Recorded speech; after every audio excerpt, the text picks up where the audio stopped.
শেখ হাসিনা সরকারের পতনের পর থেকেই বাংলাদেশে ব্যাপক হামলা, ভাঙচুর এবং লুটপাটের ঘটনা ঘটেছে।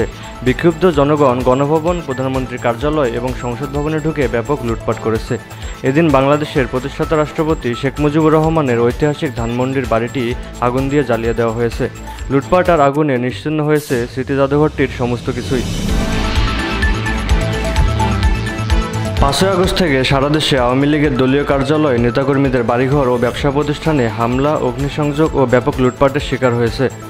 ঢাকা ও ঢাকার বাইরে ঘুরে দেখা গেছে ব্যাপক ক্ষতিগ্রস্ত হয়েছে বহু সরকারি প্রতিষ্ঠান। পুলিশের উপর ক্ষোভ থেকে সারা দেশে 450-র মতো থানা ও পুলিশ ফাঁড়ি হামলার শিকার হয়েছে।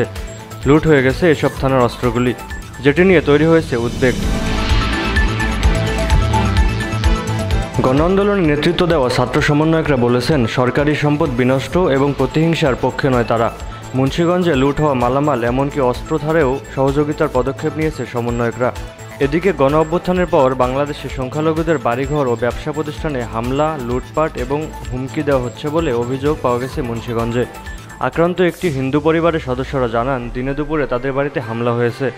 হিন্দু সম্প্রদায়ের অনেকেই বিষয়টি নিয়ে উদ্বিগ্ন। পুলিশ ও আইনশৃঙ্খলা বাহিনীর অনুপস্থিতির কারণে একটি ভীতিকর পরিবেশ তৈরি হয়েছে বলেও তারা জানান। এদিকে সরকার পতনের দিনে ঢাকায় ইন্দিরা গান্ধী কালচার সেন্টার জ্বালিয়ে দেওয়া হয়েছে। হামলা হয়েছে শিশু একাডেমিতে, ভাঙচুর করা হয়েছে ঢাকা বিশ্ববিদ্যালয় এবং বিভিন্ন স্থানের ভাস্কর্য। সারা দেশে অবস্থিত শেখ মুজিবুরের ভাস্কর্য ও মুরাল ভেঙে গুঁড়িয়ে দেওয়া হয়েছে। এছাড়া বাংলাদেশের বেশ কটি বেসরকারি টিভি চ্যানেলেও হামলা হয়েছে। ছাত্র আন্দোলনের নেতৃত্ববৃন্দ, বিএনপি ও জামাতের পক্ষ থেকে সরকারি প্রতিষ্ঠান ও সংখ্যালঘু সম্প্রদায়ের বাড়িঘরে হামলা বন্ধের নির্দেশ দেওয়া হয়েছে। অন্তর্বর্তীকালীন সরকারের প্রধান ডক্টর মোহাম্মদ ইউনূস ঢাকায় এসে তার প্রথম বক্তব্যে এসব হামলা আক্রমণ বন্ধের আহ্বান জানিয়েছেন।